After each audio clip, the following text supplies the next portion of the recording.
when you try to think back at what happened internally inside the administration and in its relationship with Israel and in the public discourse in the weeks and months, start the clock wherever you want. How do you at this point try to make sense of how we got to this war?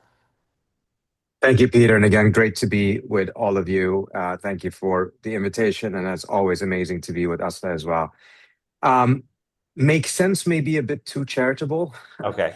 Uh, try to beginning of the effort to make sense, perhaps. But I'll put it this way. I think one of the things that is really important to understand is that Trump's entire modus vivendi is that he's looking for big, historic moves that are legacy worthy. He is not that committed whatsoever to what the content of the legacy is.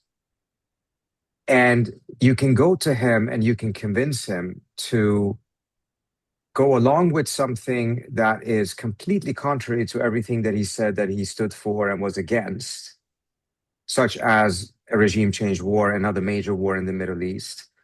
If you can convince him that A, it is going to be awesome for your legacy, and B, it's going to be easy. And the campaign that the Israelis ran was centered on these two things: that Iran is a pushover, it doesn't have what it takes to fight back, that this is going to take no more than 3 to 4 days, that there's going to be an uprising, they will either capitulate or their system will implode as soon as you take out the supreme leader. And as a result, you don't even have to bother selling the war, because by the time the war is over, which is within 4 days, people would not even have noticed it. And this is also precisely why he then suddenly can switch as fast as he has switched now.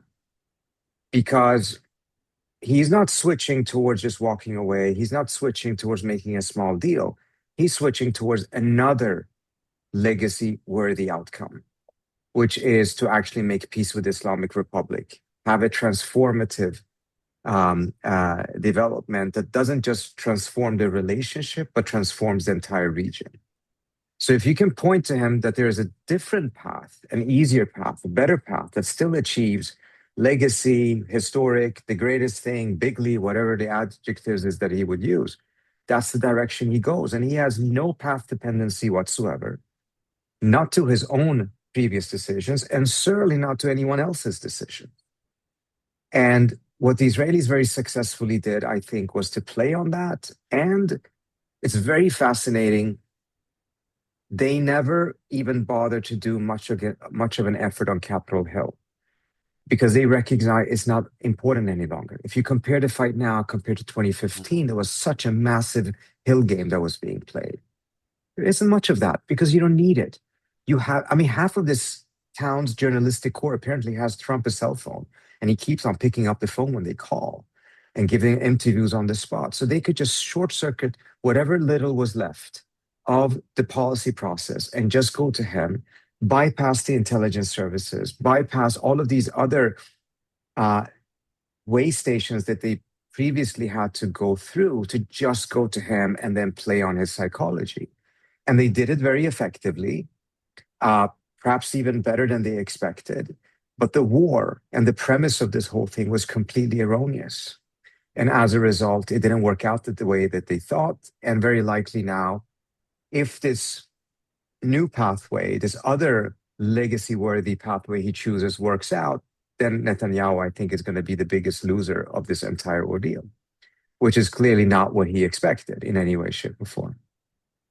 I want to come back to that, but I want to ask Asli a version of the same question. But I think Trita gave a very kind of compelling, kind of individual level answer to this question. And I want to ask you, Asli, to kind of try to answer at a more structural, kind of systemic level. When, if you step back and you say, United States had this catastrophic war in Iran. We also had a war in Libya that also went really badly. Everybody in the foreign policy establishment seemed to be saying you should focus on China, that America is weak, that America needs to get out of the Middle East, that America's power is declining, that the public is really, really against these things.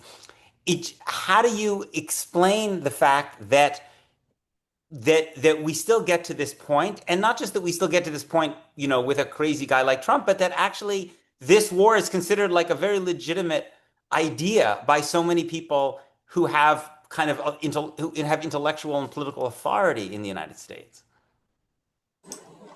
Yeah, thanks for that, Peter. And I agree with you that Chita's account of how we got here is very compelling as an assessment of Trump. But Trump himself and the kinds of policies that he represents are connected to and make sense in a broader context of a kind of bipartisan foreign policy establishment that has long relied on some of the core elements of what Trump tried to pursue here. So, first of all, the reliance on coercion, both economic coercion and military coercion, both of which are very much on display in the relationship to Iran under Trump, but of course also in the relationship to Iran under Biden. And for a very long period of time, in which the JCPOA represented a very constructive sort of anomaly, but at the same time, even the JCPOA was built on the same logic of we're going to up the coercive ante maximally as the mechanism for producing the context necessary to strike the deal we need to get and to increase our leverage, and that there's almost no endpoint to the level of coercion we can deploy in the pursuit of that kind of leverage, because we're the imperial hegemon of the order. And if we determine that coercion is the path forward, then there is no constraint on our pursuit of that path. And in a way, Trump was following that same blueprint. In other words, we're in negotiations. We've already strengthened our hand following the June war. The June war, also conducted with the Israelis, appears to have both significantly degraded Iranian infrastructure and not produced a massive response on the part of the Iranians.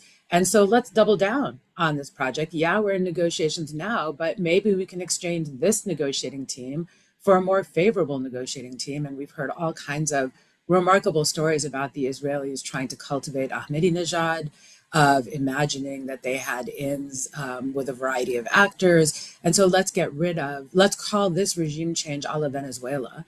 Let's get rid of a figurehead. Let's kill the supreme leader.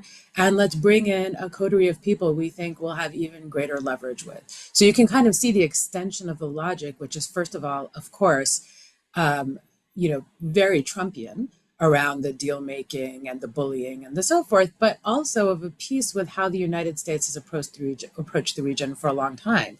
And it also points to another fact, which is a failure of Iranian deterrence. The Iranians, in some ways, could be said to have miscalculated by not responding differently in June, because in a way they invited the idea that this kind of bullying, unprovoked aggression, will be met with concessions.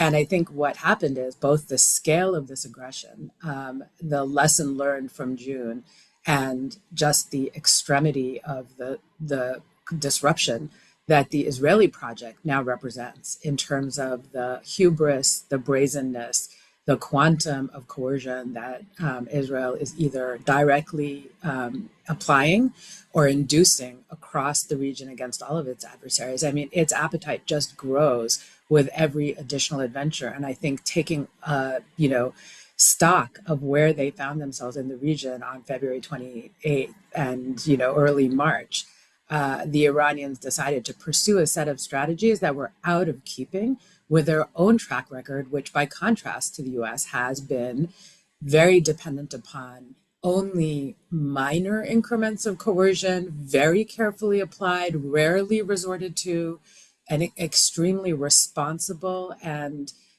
de-escalatory strategy in the region since basically the beginning of the war on terror. Not quite accommodationist, but certainly not escalationist. They broke with that, and they found that they had their back to the wall in a way that left them with little to lose. And the irony of this outcome then, just as a structural feature of, on the one hand, we have the US with shifts of relative power in favor of China at the global level, not because of something the US has necessarily done, but because China is rising. And any assessment of where the US stands as a relative matter is always set against a moment of unipolar hegemony that itself was totally conjunctural at the moment when the Soviet Union collapsed and China was still very much a developing economy. So as measured against, 1990 or 1993, the US is in a state of relative decline purely as a matter of others' rise, for sure. But you are in that moment. And then you have this person that responds to incentives in precisely the way that Trita described. You have an absence of meaningful constraint on the resort to coercion, but you have the reality that increasingly, as a consequence of all those earlier adventures that you referenced, Peter, whether it's Iraq, whether it's Afghanistan, whether it's Libya, just time and again, the U.S. wielding its capacity to destroy and demonstrating the very limited ability it has to then positively shape outcomes that are favorable to its imagined order, either domestically within any of these countries or for the region. What you have is an imperial decline story in which the US resorts to ever greater levels of force and is able to less and less control outcomes, and perhaps just ending where Trita left off at his closing. The irony here is that Israel entered this war as a regional hegemon and is emerging from it as effectively a strategic liability for the United States.